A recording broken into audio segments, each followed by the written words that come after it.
Hello, this is Microphone Media. Please like, subscribe, and share. Thank you. ሰላም ጤና ይስጥልኝ። እንደምን ዋላችሁ እንደምን አደራችሁ በመላው ዓለም ላይ ያላችሁ አድማጮቻችን ሰላም ለእናንተ ይሁን። ይህ ማይክሮፎን ሚዲያ ቁጥር 2 ነው። ለማይክሮፎን ሚዲያ አዲስ ቻናላችን ነው። አድማጮቻችን አዳዲስ የሆናችሁ ሰብስክራይብ ያላደረጋችሁ ማለት ነው ሰብስክራይብ አድርጋችሁ የደወል ምልክቷን ተጫኑና ኦል ምትለዋን ከተጫናችሁ ለህዝባችን ይጠቅማሉ ያስተምራሉ የምንላቸው ተስፋ ሊሰጡ ይችላሉ ብለን ያመናቸውን ሐቅነታቸውን አረጋግጠን በአማርኛ ወደ እናንተ የምንመጣበት ነውና ሁልጊዜ አፕሎድ ባደረግን ቀድማችሁ ኖቲፊኬሽን ከዩቲዩብ ስለሚደርሳችሁ ቀድማችሁ ታቁታላችሁ ትማሩበት ታተርፉበት አላችሁና እሱን ማድረግ አትርሱ። ሁልጊዜ ደግሞ እንደምንነግራችሁ ሌላ ስጡን እንዲህ አርጉልን ምናምን አንልም፣ ላይክ አርጉት ነው። ምክንያቱም ብዙ ጥረን ግረን ህዝብም ራሳቸውን ሪስክ ውስጥ አስገብተው እንደ ዛሬ ልከውልን ያሉትን ከመሃል ቢሸፍቱ ልከውልን ያሉትን ኢንፎርሜሽን የሚልኩልንን ህዝባችን እንዲሰማው ነውና ህዝብ እንዲሰማው እንዲማርበት ስለሚጠቅም ላይክ ማድረግ አትርሱ።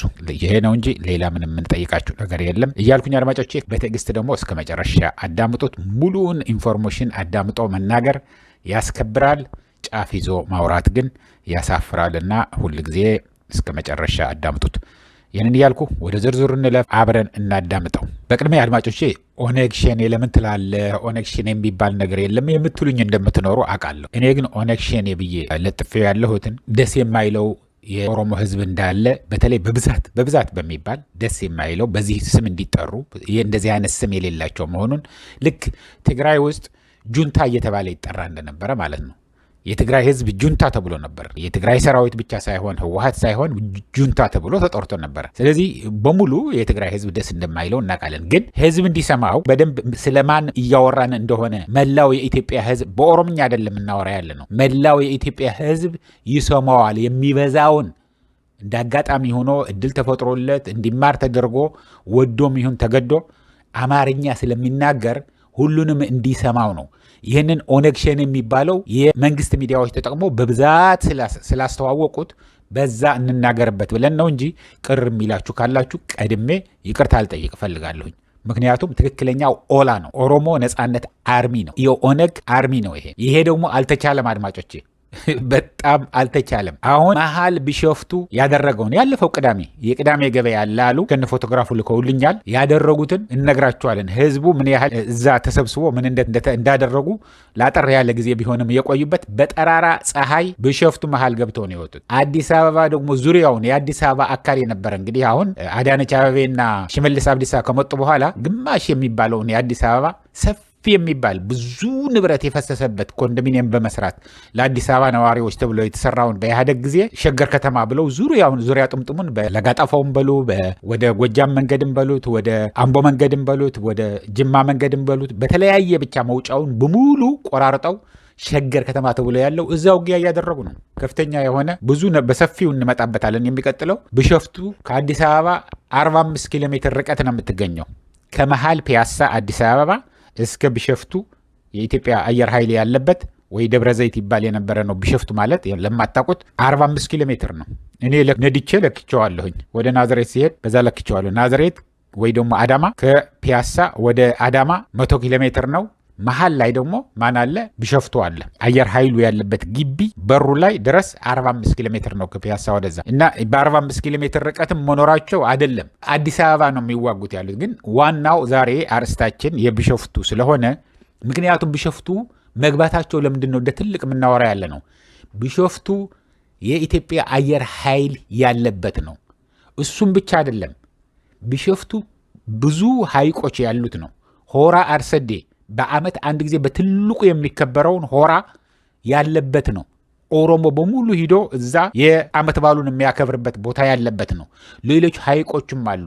በዛም ምክንያት አየር ንብረቱንም በጣም አመቺ ስለሆነ ምን አለ ብዙ የግልም ይሁን የመንግስት ሆቴሎች አሉ። በተለይ የግል ሆቴሎች፣ ሪዞርቶች በጣም ውድ የሆኑ ብዙ ስብሰባዎች የሚደረግበት አዳራሾች ብዙ ነገር ያለበት ነው። ብቻ ደብረ ዘይት የሌለ ወይ ቢሾፍቱ የሌለ ነገር የለን። እዛ ግን ጠራራ ፀሐይ እያለ ቢያውም በቅዳሜ ገበያተኛ መስለው መሃል ገበያ ላይ ገብተው ነበር የኦሮሞ ነጻነት አርሚ። ይሄ የተረጋገጠ 100% ኪሳችሁ ውስጥ እንዳለ ገንዘብ አርጋችሁ እንድታዩት መፈልግ የተረጋገጠ ነገር ነው። እስከነ ፎቶግራፉ ነው የላኩልን። ግን ምንድነው መሰላችሁ ፎቶግራፉን ሊያሳያችሁ ማልፈልገው ህዝብ አሉ ቆመው የሚያዳምጧቸው።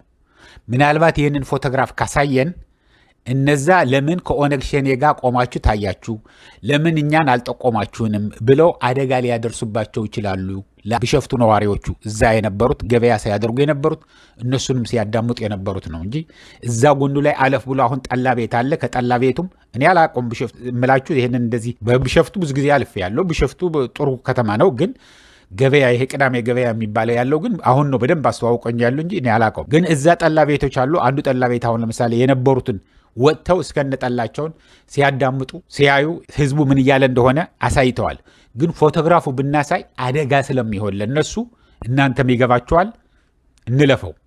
ግን ቢሸፍቱ ማለት እንደምነግራችሁ ያለሁኝ በጣም በጣም ጠቃሚ የሚለው ከፍተኛ የአየር ኃይሉ አብራሪዎች ያሉበት ቤተሰቦቻቸው የሚኖሩበት ከተማ ነው ቢሸፍቱ። ስለዚህ አሁን በደቡብ አድርገው ወደ ምብራቅ ነው ወደ አቋርጠውት ያለፉት ይሄ ደብረ ዘይቱ መሐል ለመሐል ማለት ነው። እዛ ተሰብስቦ ግን ህዝቡ በእልልታ ነው የተቀበላቸው። ዝም በሉ ተብለው ይሄንን ምን እንዳስታወሰኝ ታውቃላችሁ አድማጮች?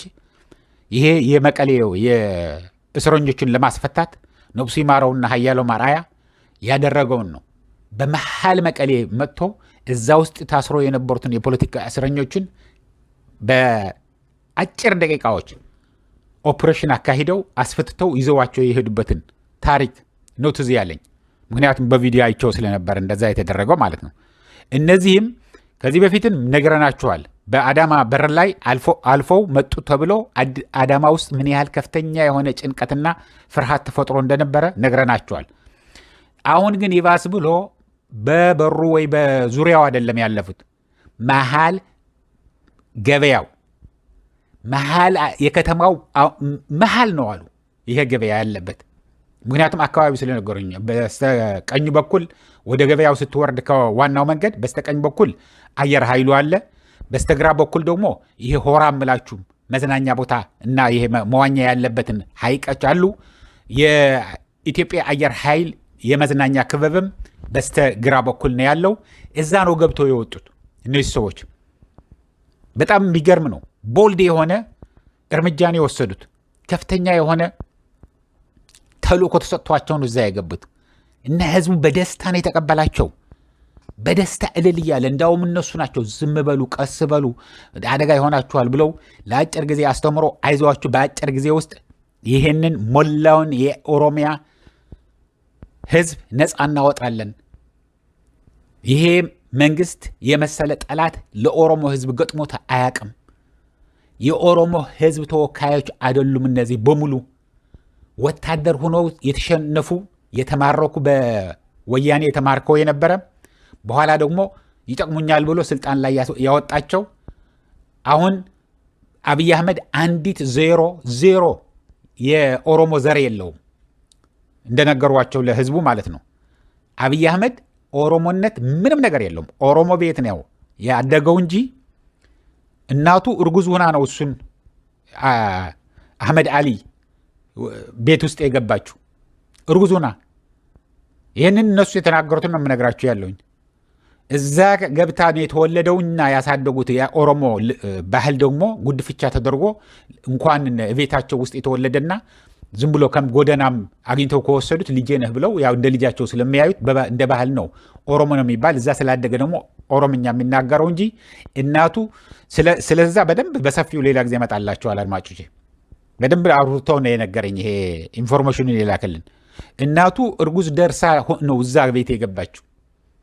ስለዚህ አብይ አህመድ አንዲትንም ብትሆን ዜሮ ጠብታ የኦሮሞ ዘር የለውም፣ ደም የለውም። እንደውም ከውትድርና ከተባረረ በኋላ አብይ አህመድ